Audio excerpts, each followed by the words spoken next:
take questions. Thank you, Joe, for that. And we now open the audience for question, if there's any questions. And I see a hand there.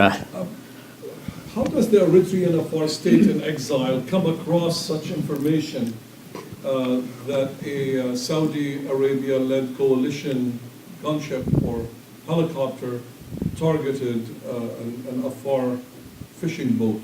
How does such information come up? Wonderful.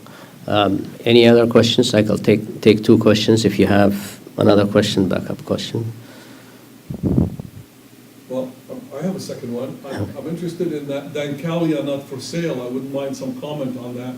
I understand that beautiful coast you show back there has been sold by the Eritrean government to some other Arab countries. I wouldn't mind hearing about this. Brilliant. Thank you for the question, of course, and I'll let Joe and Warren answer it later. But I wanted to take the first question when you raised the basically questioning the evidence that we are presenting. Of course, this is not the first attack against our people. Our innocent lives were lost in 2016 in October, but this is one of a kind in a way. It happened inside Eritrea's territory. This is why we are putting this conference together, because and we know this is not going to be the last, and we are worried for our people. To come back to your question, the evidence that we gathered is from inside Eritrea. We have victims that survived. Our team is in contact with the actual victims, the eyewitnesses, and we have a number of sources from within the country or outside the country have contacted us, and we have presented this evidence to the United Nations Special Rapporteur in human rights situation. And we now telling the world that this action should stop. And this is, we know international communities like our government here in Canada and the U.S. administration, Saudi government and the coalition have responsibility to protect the innocent lives. We are not party to this, like we said. We are just minding our business in our own country, in our own homeland.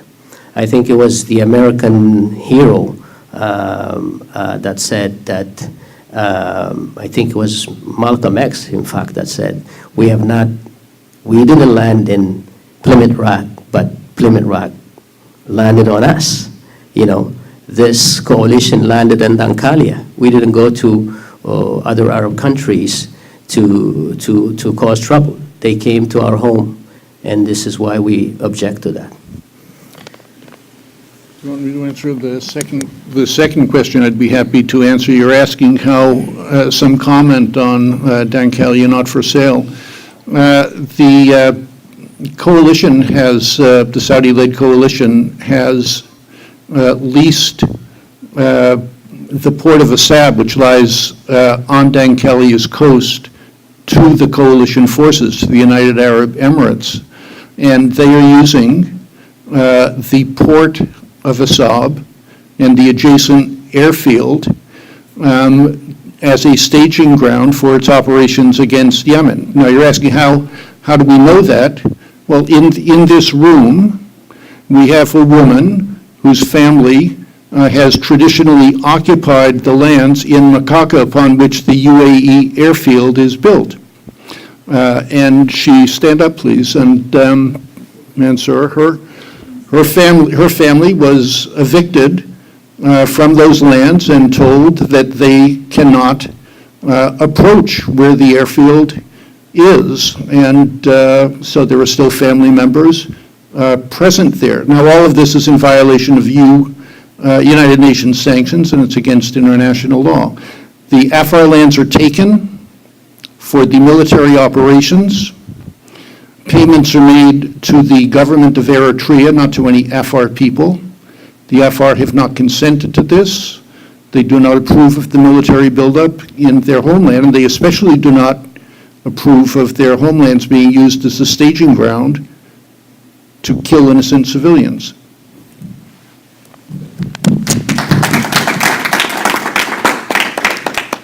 Any more questions?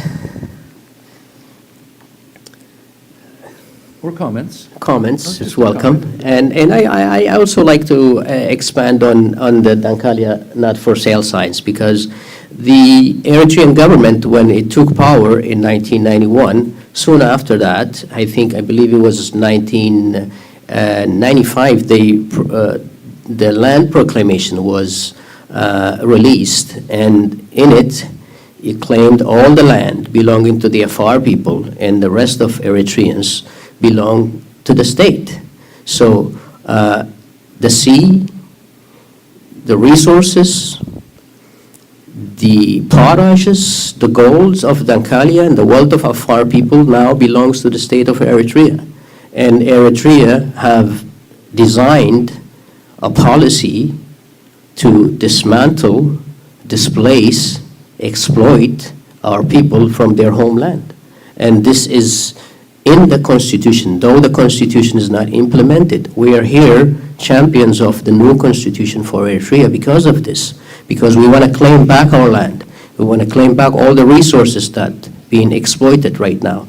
The examples that we see here, that the sale of our historic bread and butter of Afar traditional economy sold to United Arab Emirates, and it doesn't only that's not only, and there's more, like the potash of Dankalia has been sold to another Australian corporation.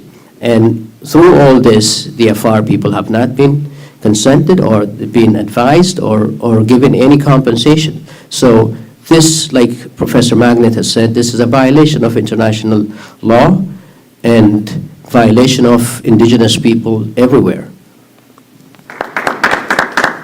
So I'd like to make a comment.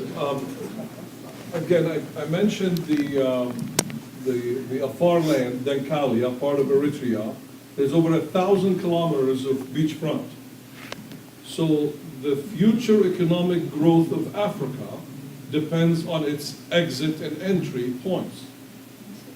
To go to Djibouti to deliver Ethiopian product requires miles and miles and thousands of miles of trucking. The ability to do it through the Afar land is much better for Africa.